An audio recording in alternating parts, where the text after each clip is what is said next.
दोस्तों, नए coach mic होसन ने आते सारी टीम में बड़ी हलचल मचा दी। जी हां दोस्तों, बांग्लादेश और वेस्ट इंडीज़ के खिलाफ सीरीज़ के लिए पाकिस्तान टीम के 15 रुकनी स्क्वाड का ऐलान हो चुका है। ना सिर्फ ऐलान हुआ है बल्कि यहां पर नायब कप्तान समेत बड़े बड़े खिलाड़ियों की यहां पर पाकिस्तान टीम से एक बार फिर से छुट्टी हो चुकी है। जी हां दोस्तों, खिलाड़ियों की छुट्टियों का जो सिलसिला है वो अभी तक नहीं थमा है। और अब आप लोगों को बताते हैं कि पाकिस्तान टीम का जो 15 रुकनी स्क्वाड आया है, इनमें किन किन खिलाड़ियों की, पुराने खिलाड़ियों की वापसी होने जा रही है और कौन से नए खिलाड़ियों की छुट्टी हो चुकी है। आइए जानते हैं मुकम्मल तफसीलात। और पाकिस्तान का नया जो नायब कप्तान मुकर्रर हुआ है वो कौन सा नायब कप्तान है। इस वक्त शादाब खान की आप लोग जानते हैं कि छुट्टी हुई है। उसकी सबसे बड़ी वजह आप लोग जानते हैं कि सर्जरी का मसला है। दूसरा, आप लोग वैसे भी पाकिस्तानी फैंस शादाब के यानी के खिलाफ थे। इस वजह से माइक होसन ने बड़े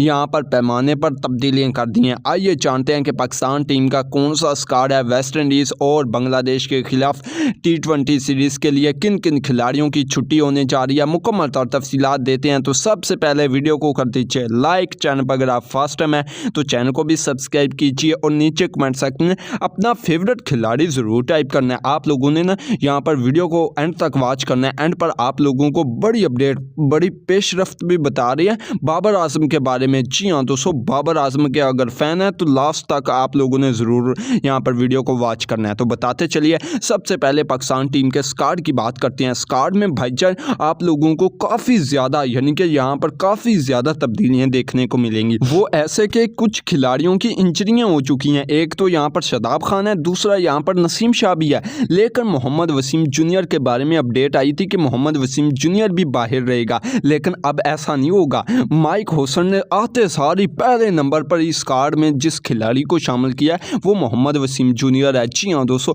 उसको शामिल कर लिया। और इसने ये बात भी बताई है जब सहाफ़ी ने पता की कि भाईजान इसके बारे में तो कहा जा रहा था कि ये तो इंजरी का शिकार है, ये तो अनफिट है, ऐसा है वैसा है। माइक होसन ने सीधा कह दिया कि वो बिल्कुल फिट है, वो प्रैक्टिस भी कर रहा है और यहाँ पर अब बहुत देर होगी उसको बाहर बैठे हुए। अब पाकिस्तान टीम में वो अपना जलवा दिखाएगा। वैसे बात भी सही है कि बहुत देर होगी, पाकिस्तान टीम से दूर है। अब जब आने की यहाँ पर उम्मीदें बनी तो इंजरी का यानी कि बहाना बनाया जा रहा था, लेकिन अब ऐसा नहीं होगा। नंबर 1 पर मोहम्मद वसीम जूनियर है।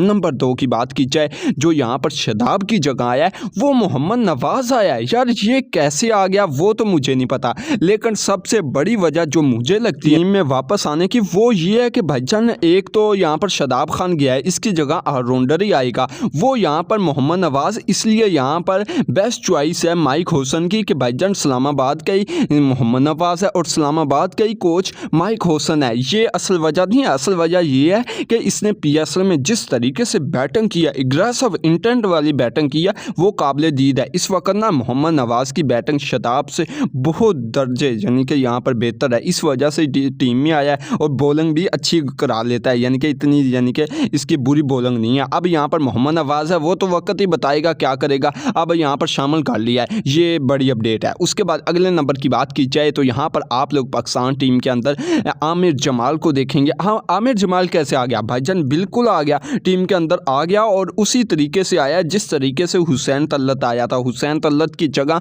आमिर जमाल को रिप्लेस किया। मेरे ख्याल के मुताबिक बेस्ट चॉइस है। हाँ, यहाँ पर हुसैन तल्लत को मैच तो नहीं खिलाया, लेकिन इससे बेहतर इस वक्त चॉइस आमिर जमाल है, क्योंकि उसकी बॉलिंग बहुत अच्छी है, छक्के छुक्के लगा लेता है। यानी कि बेस्ट ऑलराउंडर आमिर जमाल ही है। जिस तरीके से वो यॉर्कर लगाता है, डेथ के ओवर निकाल लेता है। उसके बाद अगले नंबर की बात की जाए तो यहाँ पर साहबजादा फरहान है। जी हाँ दोस्तों, साहबजादा फरहान को शामिल किया गया है। फिर उसके बाद अगले नंबर पर फ़खर जमान भी है। फ़खर जमान तो मैच विनर है, इसको मैच विनर करार दे दिया है माइक होसन ने कि फ़खर जमान मैच विनर को भी हमने शामिल किया है। अब देखें भाईजान है भी इसी तरीके से। उसके बाद साथ ही में साइम अयूब भी है। साइम अयूब भी आप लोग जानते हैं कि इस वक्त फॉर्म में ऐसा वापस आ रहा है और जिस तरीके से पिछले मैच में यानी कि लास्ट इनिंग्स में परफॉर्मेंस दिया वो काबिल दीद है। और वैसे भी साइम अयूब को अब ड्रॉप करना तो बनता नहीं। अब ये तीनों ओपनर हो गए, ओपनिंग तो 2 करेंगे, 1 बैठेगा। अब यहाँ पर ये है। उसके बाद अगले नंबर की बात की जाए तो यहाँ यहाँ पर आप लोग सुफियान मुकीम को देखेंगे। जी हाँ दोस्तों, सुफियान मुकीम स्पिन बॉलर को यहाँ पर शामिल किया गया और आप लोग जानते हैं कि इस वक्त जो सुफियान मुकीम बॉलिंग कर रहा है वो इब्रार नहीं कर सकता, जो इब्रार कर रहा है वो सुफियान मुकीम नहीं कर सकता। दोनों ही इस वक्त यानी कि मेन पाकिस्तान के स्पिन बॉलर हैं। और यहाँ पर सबसे जो बड़ी बात है वो ये है कि सुफियान मुकीम को भी शामिल किया है, इब्रार अहमद को भी किया है, दोनों को किया है। भाई साहब, इससे बेहतर चॉइस क्या होगी। और ये भाईजान पाकिस्तानी अगर कोच होता इस तरह का फैसला ना लेता, यहाँ पर शायद दोनों को बाहर कर देता। लेकिन भाईजान माइक हसन जानता है कि हमने ये सारे मैचेस एशिया कप भी, T20 वर्ल्ड कप भी हाइब्रिड मॉडल पर खेलना है और यहाँ पर ज़्यादातर इम्कान है कि दुबई में होंगे मैचेस और दुबई की जो पिचेस है वहाँ पर स्पिनर चलती हैं। इस तरीके से यानी कि लंबी सोच से ये टीम बना रहा है। वरना आप लोग जानते हैं अगर पाकिस्तानी कोच होता तो पहले क्या हुआ है, आगे क्या होगा वो तो हम जानते ही हैं। खैर इस बात को छोड़ें, यहाँ पर सुफियान मुकीम भी है, इब्रार अहमद भी है।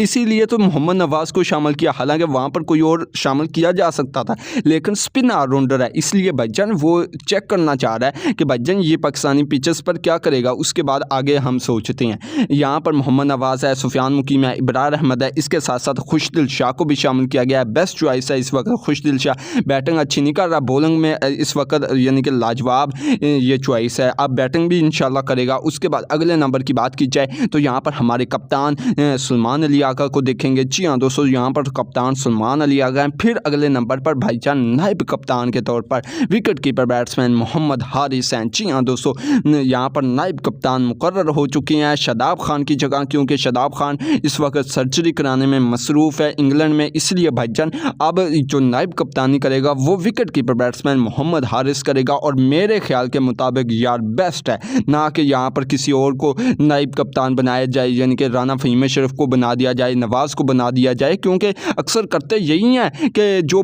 टीम में नहीं होता उसको सीधा नायब कप्तान बना देते हैं। लेकिन अब ऐसा नहीं होगा, मोहम्मद हारिस बेस्ट चॉइस है। उसके बाद अगले नंबर की बात की जाए तो यहाँ पर राना फ़हीम अशरफ को भी शामिल किया गया है, हसन नवाज़ भी है। इसके साथ साथ अगले नंबर पर आप लोग पाकिस्तान टीम में फास्ट बॉलर्स में यहाँ पर शाहीन अफरीदी को देखेंगे। अब शाहीन अफरीदी को पाकिस्तान टीम में आने की जो सबसे बड़ी वजह है वो ये नहीं है कि यहाँ पर कप्तान लेकर आया, ये नहीं है कोच लेकर आया। भाईजान ये तो जानते भी नहीं होंगे, असल वजह जो है वो आप लोग जानते हैं कि पर्ची जब बड़ी हो ना वो फिर कप्तान कोच कुछ नहीं कर पाते। अब यहाँ पर शाहीन अफरीदी आ गया। मुझे दुख इस बात का नहीं ये टीम में क्यों आया, मुझे दुख इस बात का उस वक्त होगा अगर ये दिल से नहीं खेला गया। बेशक ये अच्छी परफॉर्मेंस दे बुरी दे वो यानी कि डजंट मैटर, यहाँ पर इस बात की कोई अहमियत नहीं है। अहमियत है तो वो ये है कि टीम के अंदर आकर एक और टीम बनाने की कोशिश ना करें यार, इससे हम पहले ही बहुत ज़्यादा नुकसान उठा चुके हैं। अब हमारे में और ज़्यादा बर्दाश्त नहीं है कि टीम के अंदर आकर दो दो तीन तीन टीमें